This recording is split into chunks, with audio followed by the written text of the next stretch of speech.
Hormuz এবং বাব আল মান্দাব এই দুই প্রণালী এক থাপ্পড়ে ইরান বন্ধ করে দেওয়ার পর ফান্দে পড়ে কাঁদছে এখন এই ইসরায়েলি কৃতদাস ডোনাল্ড ট্রাম্প। আর এই কৃতদাস নরাধম ডোনাল্ড ট্রাম্পকে উদ্ধার করতে এবার মাঠে নেমেছে খোদ সৌদি আরবের যুবরাজ মোহাম্মদ বিন সালমান। মোহাম্মদ বিন সালমান এতদিন মুখে কুলুপ এঁটেছিলেন মধ্যপ্রাচ্যে সন্ত্রাস সৃষ্টি করতে, যখন ইরানের ওপরে অতর্কিতে বোমা বর্ষণ করে ইসরায়েল এবং আমেরিকা একসঙ্গে যে পাশবিক সন্ত্রাস সৃষ্টি করেছিল ইরানে, লক্ষ্য ছিল ইরানের ইসলামিক সরকারকে তছনছ করে দিয়ে রাজতন্ত্র প্রতিষ্ঠা করা।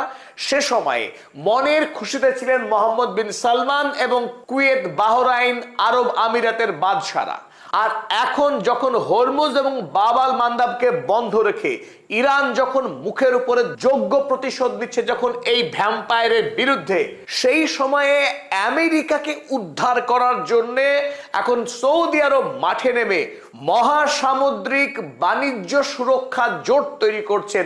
ইতিমধ্যেই সৌদি আরব বৃহস্পতিবার বিশ্বের 51টি রাষ্ট্রকে আহ্বান করেছিল।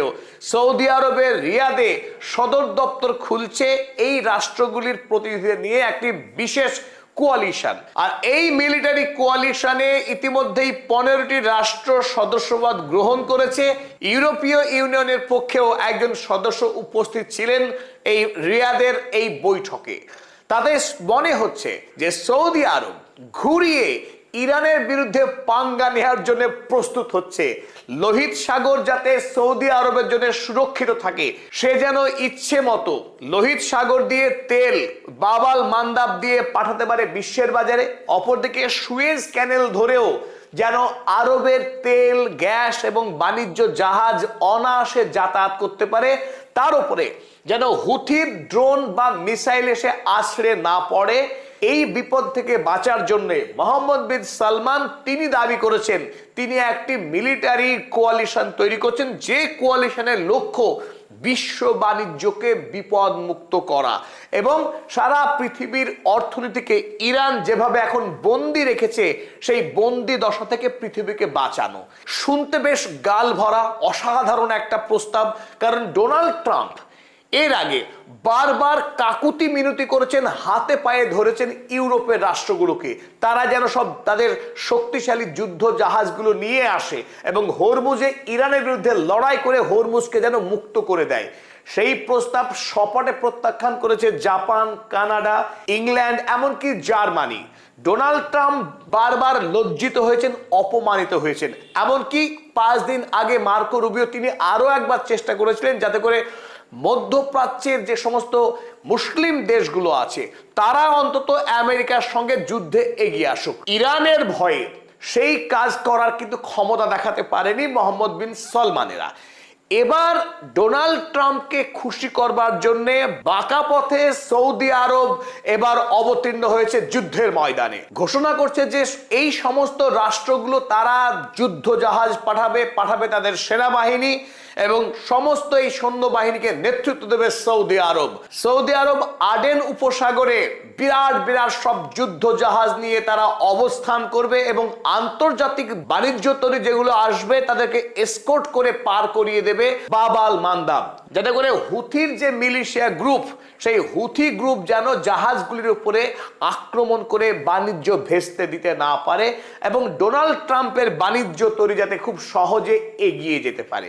কিন্তু এই স্বপ্ন মোহাম্মদ বিন সালমান যে স্বপ্ন দেখছেন এই ডোনাল্ড ট্রাম্পকে খুশি করে যাতে তার সাম্রাজ্যের কুর্সি শক্তিশালী থাকে, অটুট থাকে, সেই স্বপ্ন কিন্তু আদৌ সত্য হবার নয়। কারণ যে ইরান আমেরিকা যুক্তরাষ্ট্রের মধ্যপ্রাচ্যে থাকা সমস্ত ঘাঁটিগুলোকে এই মুহূর্তে বেহাল দশা করেছে মিসাইল হামলা করে, আর সেই ইরানের কাছ থেকে সেই ইরানের কাছ থেকে রক্ষা পাবে জিবুতি, সুদান, ইরিত্রিয়া, নাইজেরিয়া কিংবা বাংলাদেশ থেকে পাঠানো রণতরী, তারা মোকাবেলা করবে হুথির মিসাইলের।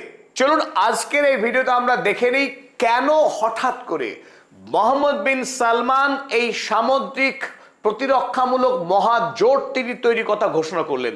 এই পদক্ষেপ কি সত্যি তার নিজের, নাকি ডোনাল্ড ট্রাম্পের হয়ে তিনি মহা জোট তৈরি করতে নেমেছেন? আর এই জোটের লক্ষ্য উদ্দেশ্য কি এবং এই জোটে কোন কোন দেশ ইতিমধ্যে যোগদান করেছে, চলুন দেখে নিই সবটা। শুরুতেই আমি স্বাগত জানাচ্ছি আপনাদের বন্ধু অধ্যাপক আব্দুল হালিম। চলুন শুরু করি। সৌদি আরব যে প্রতিরক্ষামূলক যে জোট তৈরি করছে, সেই জোটের প্রধান লক্ষ্য এই বাবাল মান্দাবকে মুক্ত করা, যাতে বাবাল মান্দাব দিয়ে আপনারা দেখছেন যে আরব সাগর থেকে এই গালফ অফ আডেন হয়ে এখানে এই বাবাল মান্দাব পার করবার পর শুরু হচ্ছে লোহিত সাগর। এই লোহিত সাগর দিয়েই সৌদি আরব বর্তমানে অধিকাংশ বাণিজ্য করছিল। আর সৌদি আরব ছাড়াও বিশ্ব বাণিজ্যের অত্যন্ত গুরুত্বপূর্ণ এই রুট। তাই এখন সৌদি আরব যেটা দাবি করছে, তাদের সমস্ত রণতরীগুলো এই গালফ অফ আডেনের অবস্থান করবে। অন্য কোনো জাহাজ এলে এই জাহাজগুলি তাদেরকে এসকর্ট করে, অর্থাৎ তাদেরকে ঘিরে সুরক্ষা দিয়ে এই বাবাল মান্দাব পার করিয়ে দেবে। কিংবা এই সৌদি আরব থেকে যদি তেল ভর্তি কোনো ট্যাঙ্কার এই পথে আসে, তাদেরকেও সুরক্ষা দেবে। এই ইয়েমেনে যে সমস্ত হুথি গ্রুপ রয়েছে তাদের হাত থেকে বাঁচাবে তেল ট্যাঙ্কারগুলোকে, এবং নিরাপদে বিশ্বের বিভিন্ন প্রান্তে যাতে পৌঁছে যেতে পারে সেই কাজ করতে চাইছে এখন মোহাম্মদ বিন সালমানের তৈরি এই জোট। কারণ ইতিমধ্যেই পৃথিবীতে তেল, গ্যাস এবং রাসায়নিক সারের ব্যাপক সংকট তৈরি হয়েছে।